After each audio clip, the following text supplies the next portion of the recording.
दोस्तों लजपाल हुसैन जे यादि में हिन असांजे दोस्त ही ॿ टे मिसरा ठाहिया आहिनि।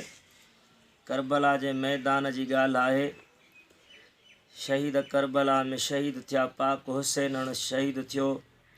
आख़िरी ही पाक सगोरा अमा सुगरा हुसैन पाक जो सिर मुबारक ॾिसी ऐं उहा ॻाल्हि थी करे उन सोणे हुसैन खे ॾिसी अमा सुगरा ॻाल्हि थी करे ओ खणी अखियूं ॾिस मूं ॾे आख़िरी तुंहिंजो दीदार कयां।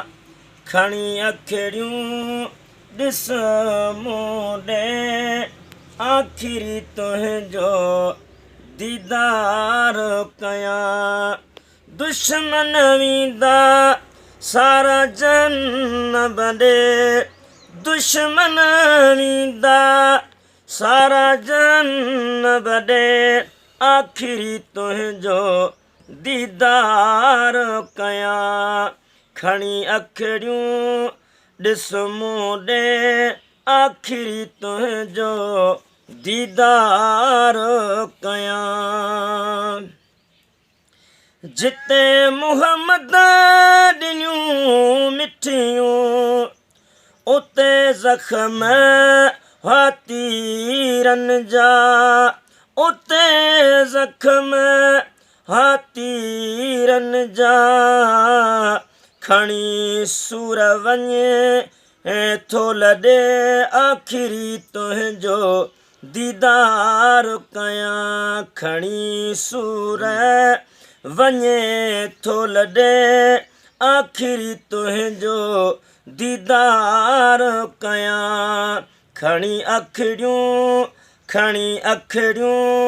ॾिस मूं ॾे आख़िरी तुंहिंजो दीदार कयां।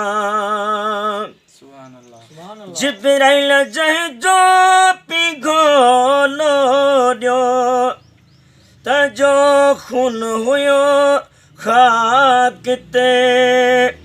जिब्राइल जंहिंजो पिघोलो ॾियो तंहिंजो खून हुयो ख़ाक ते, तंहिंजो खून हुयो ख़ाक ते। कूफे वारा वया सभु छॾे आख़िरी तुंहिंजो दीदार कयां। खणी अखियूं ॾिस मूं ॾे आख़िरी तुंहिंजो दीदार कयां। दुश्मन वेंदा सारा जन्नम ॾे आख़िरी तुंहिंजो दीदार कयां। ओ खणी अखियूं ॾिस मूं ॾे आख़िरी तुंहिंजो दीदार कयां। अहल बेत यार मुंहिंजा खूनी खंजर खणी आया। अहल बेत यार मुंहिंजा खूनी खंजर खणी आया। खूनी खंजर खणी आया। सरदार पियो सुहिणा सॾे आख़िरी तुंहिंजो दीदार कयां। खणी अखियूं ॾिस मूं ॾे आख़िरी तुंहिंजो दीदार कयां। सिरनि जो सौदो करे क़बूल उम्मत ख़ातिर हुसैन हलियो। उम्मत ख़ातिर हुसैन हलियो।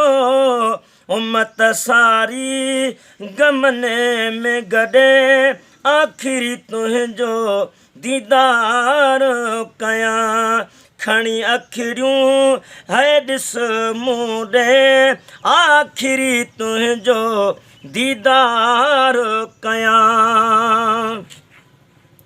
गुलाम यासीन गम आहे शान वारनि शहीदनि जो, ओ शान वारनि शहीदनि जो, अरमान जो क्या अंदर में अॾे, आख़िरी तुंहिंजो दीदार कयां, खणी अखड़ियूं ॾिस मूं ॾे, आख़िरी तुंहिंजो दीदार कयां, दुश्मन वींदा सारा जनम ॾे, आख़िरी तुंहिंजो दीदार कयां, खणी अखड़ियूं ॾिस मूं ॾे, आख़िरी तुंहिंजो दीदार कयां।